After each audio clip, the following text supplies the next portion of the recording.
बिस्मिल्लाहिर्रहमानिर्रहीम। I hope आप लोग खैरियत से होंगे। आज हम फ़िज़िक्स का बीएससी की फ़िज़िक्स का अपना कोर्स स्टार्ट कर रहे हैं और जो कोर्स हम स्टार्ट कर रहे हैं वो है मॉडर्न फ़िज़िक्स। तो स्टार्ट करते हैं। ये चैप्टर नंबर 1 है लाइट एंड क्वांटम फ़िज़िक्स। इसका पेज आपके पास सामने डिस्प्ले पे है। तो इस क्वेश्चन नंबर 1 स्टार्ट करते हैं। क्वेश्चन नंबर 1 आपके पास है कि what is thermal radiation and cavity radiation, right there characteristics and properties. तो इसमें कुछ टर्म्स पहले डिफाइन हुई हैं, हम उनको वन बाय वन डिस्कस करते हैं। सबसे पहले उन्होंने डिफाइन किया थर्मल रेडिएशंस को। थर्मल रेडिएशंस आपके पास क्या है? बेसिकली जब भी किसी बॉडी को हम हीट अप करते हैं तो वो अपने अंदर से, यानी उसको टेम्परेचर देते हैं तो वो अपने अंदर से रेडिएशंस को इमिट करती है। वो बॉडी कोई भी मटेरियल हो सकता है, कुछ भी हो सकता है। तो जब भी हम उसको हीट अप या टेम्परेचर देंगे तो अपने अंदर से रेडिएशंस को इमिट करना शुरू कर देगी। वो रेडिएशंस को हमने एक नाम दे दिए जो कि हमने कहा thermal radiations. Simply thermal radiations क्या है कि जब भी आप किसी बॉडी को या मटेरियल को टेम्परेचर दोगे, हीट अप करोगे, तो वो अपने अंदर से रेडिएशंस को इमिट करेगी, जिसे हम थर्मल रेडिएशंस कहते हैं। अब सिर्फ जो है वो कोई भी बॉडी रेडिएशंस को इमिट नहीं करती, बल्कि एट सम टाइम्स वो सराउंडिंग से अपने इर्द गिर्द से रेडिएशंस को एब्जॉर्ब भी कर रही होती है।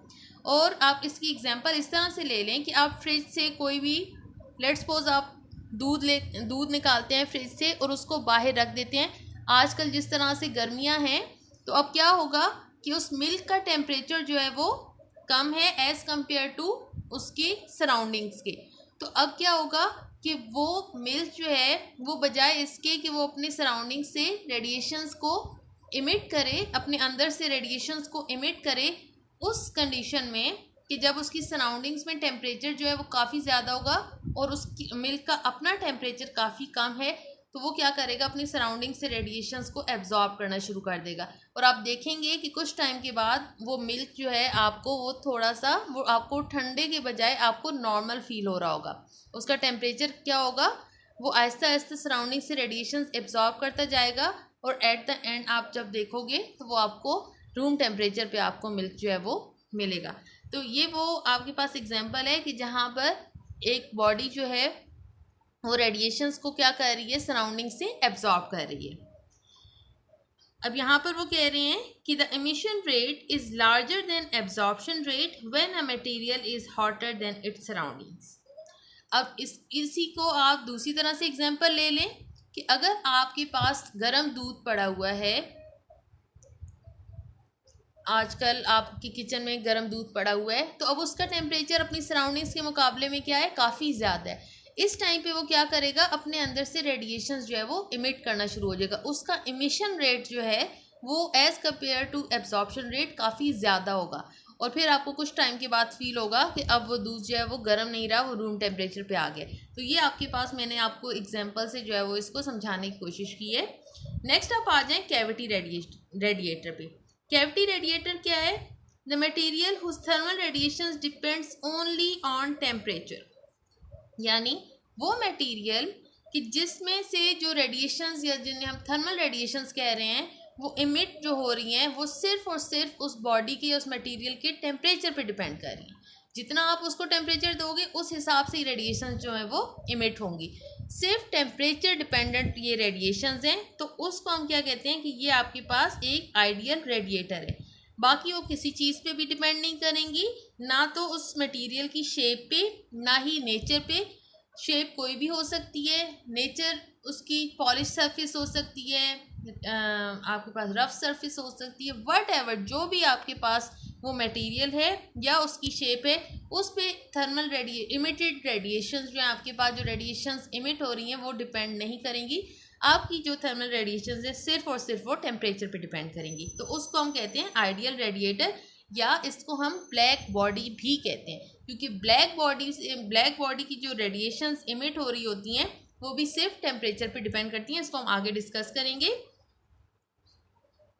और आइडियल रेडिएटर आप लैब में भी बना सकते हैं। सिंपल एक वे है, और किस तरह बना सकते हैं, आप कोई भी बॉक्स लें, कोई भी डब्बा लें, कोई बिस्किट का डब्बा ले लें, कोई आप इंक का बॉक्स ले लें।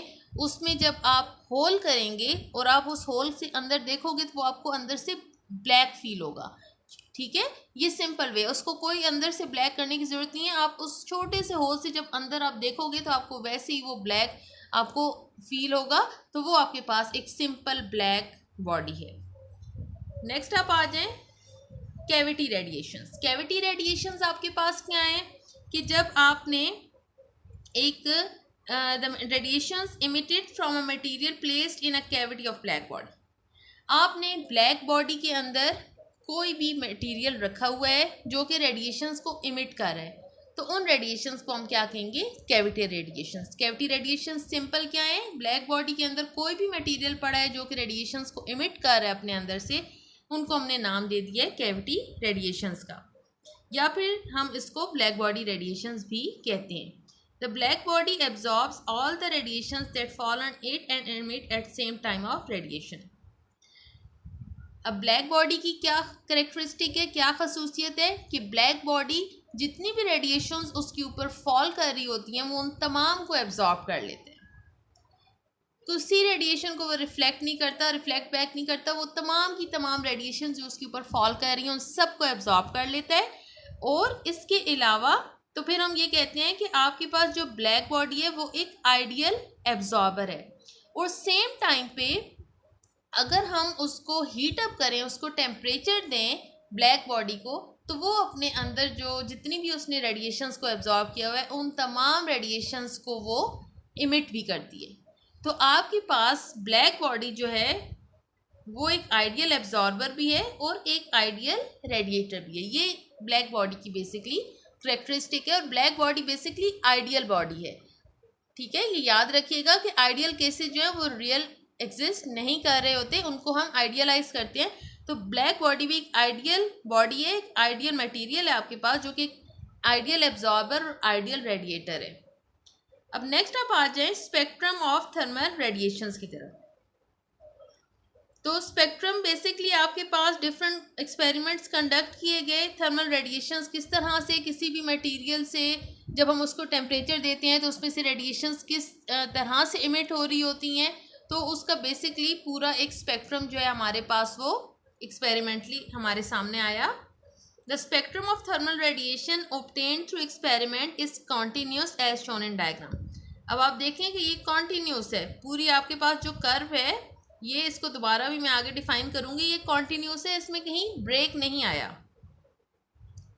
It provides information about intensity and wavelength. अगर एक्स एक्सिस के अलॉन्ग देखो तो वेवलेंथ है, और वाई एक्सिस के अलॉन्ग अगर आप देखें तो आपके पास कैपिटल आर यहाँ पे बुक पे लिखा हुआ है, जिसका मतलब है कि रेडिएंट इंटेंसिटी है। तो ये कर्व आपको बेसिकली क्या इन्फॉर्मेशन दे रहा है, ग्राफ आपको क्या इन्फॉर्मेशन दे रहा है, ये आपको इंटेंसिटी के बारे में बता रहा है, जो आपके पास रेडिएशंस इमिट हो रही हैं उनकी इंटेंसिटी के बारे में बता रहा है। एंड सेकेंडली ये आपको बेसिकली जो है वो वेवलेंथ के बारे में बता रहा है, इंफॉर्मेशन दे रहा है। अब इसके आपके पास दो करेक्टरिस्टिक्स हैं इस स्पेक्ट्रम की, एक हमारे पास टेम्परेचर डिपेंडेंट करेक्टरिस्टिक है और दूसरा हमारे पास मटेरियल डिपेंडेंट करेक्टरिस्टिक्स। इसको भी हम आगे डिस्कस करेंगे।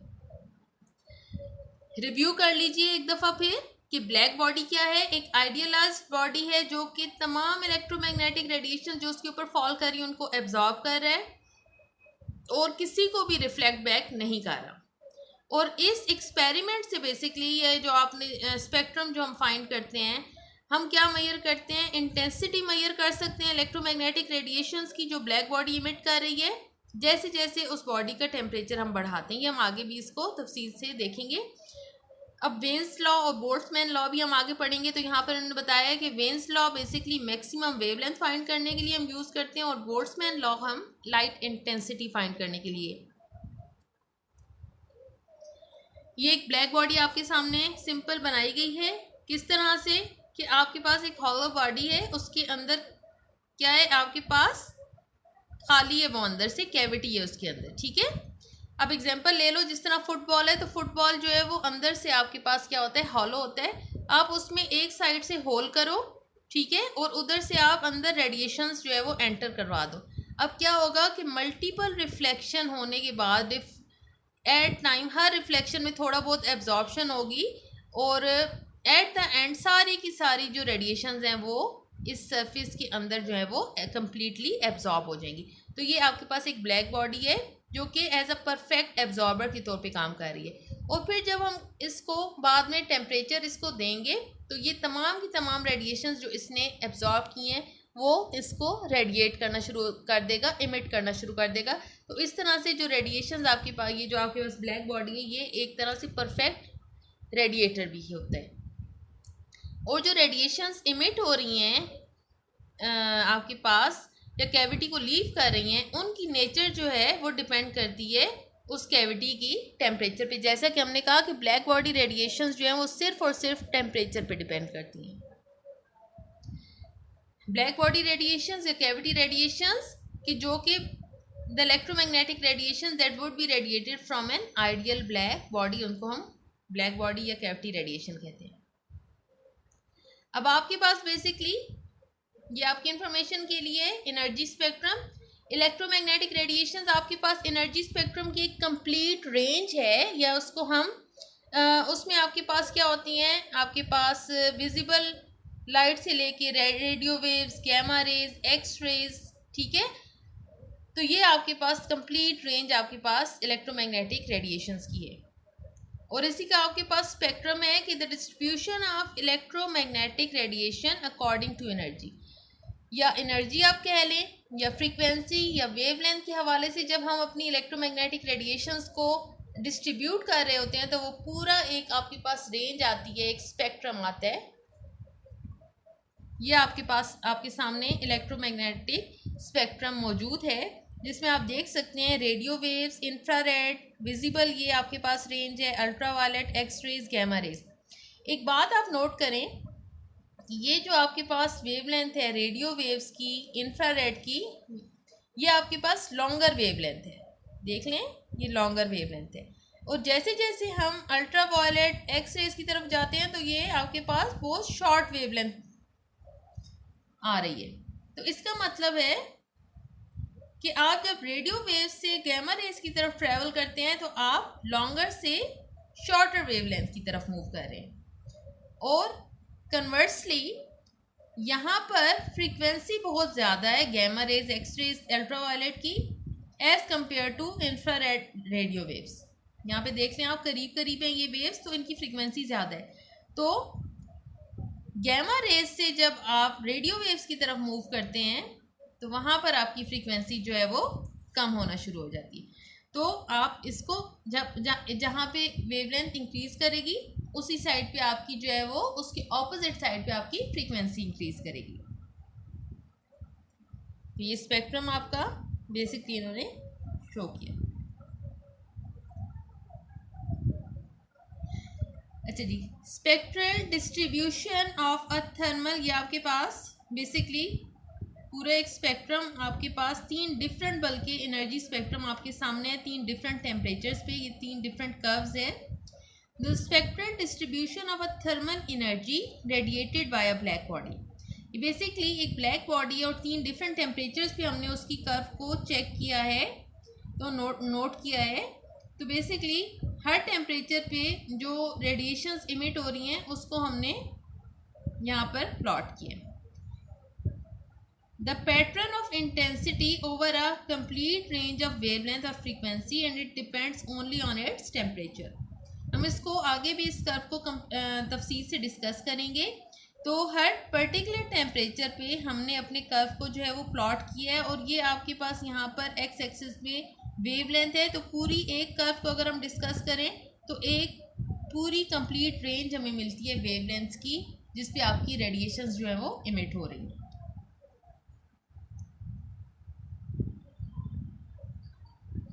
अब नेक्स्ट पेज पे आ जाएं अपनी बुक के 126। यहाँ पर टेम्परेचर, हमने दो तरह की करेक्टरिस्टिक्स की बात की थी। तो फर्स्ट आपके पास आ जाती हैं स्पेक्ट्रल रेडियंसी कर्व में, जो फर्स्ट आपके पास आता है टेम्परेचर डिपेंडेंट करेक्टरिस्टिक्स। अब टेम्परेचर डिपेंडेंट करेक्टरिस्टिक्स का मतलब ये है कि जो भी आपके पास रेडिएशंस इमिट हो रही हैं वो टेम्परेचर डिपेंडेंट है, वो टेम्परेचर पे डिपेंड कर रही हैं। जैसे कि हमने ब्लैक बॉडी की बात की, तो इसका फर्स्ट पॉइंट है कि जैसे आप टेम्परेचर बढ़ाते जाएंगे अपने मटेरियल का, तो जो रेडिएशंस इमिट हो रही हैं उनकी अमाउंट भी इंक्रीज करती जाएगी। एंड सेकेंडली अगेन, जैसे जैसे आप मटेरियल का टेम्परेचर बढ़ाते जाएंगे तो जो वेवलेंथ है, जो रेडिएशंस इमिट हो रही हैं उनकी जो वेवलेंथ है वो डिक्रीज होती जाएगी। अब एग्जांपल उन्होंने इस तरह से दी है कि आपके पास एक प्लेटिनम वायर है, उसको हम हीट कर रहे हैं तो शुरू में टेम्परेचर कम होगा, जैसे 500, तो 500 पे जो प्लेटिनम वायर है उसका कलर चेंज होके डल रेड हो जाएगा। फिर जैसे जैसे आपके पास टेम्परेचर बढ़ रहा है, लेट्स सपोज फिर 900 पे गया तो वहाँ पे उसका कलर डल रेड से चेरी रेड, देन 1100 पे orange red, then yellow, and at last 1600 पे वाइट। आपको पता होना चाहिए कि विजिबल रेंज में रेड कलर जो है वो लॉन्गर वेवलेंथ को शो करता है, और फिर आपके पास जो ब्लू कलर होता है वो शॉर्टर वेवलेंथ को शो करता है। तो आपके पास जैसे जैसे हम टेम्परेचर इंक्रीज़ कर रहे हैं तो जो आपके पास रेडिएशंस इमिट हो रही हैं उस बॉडी से, प्लेटिनम वायर से, उनकी वेवलेंथ जो है वो डिक्रीज़ करती जा रही है, कम होती जा रही है। अब सेकेंडली आप आ जाएँ मटेरियल डिपेंडेंट कैरेक्टरिस्टिक्स की तरफ।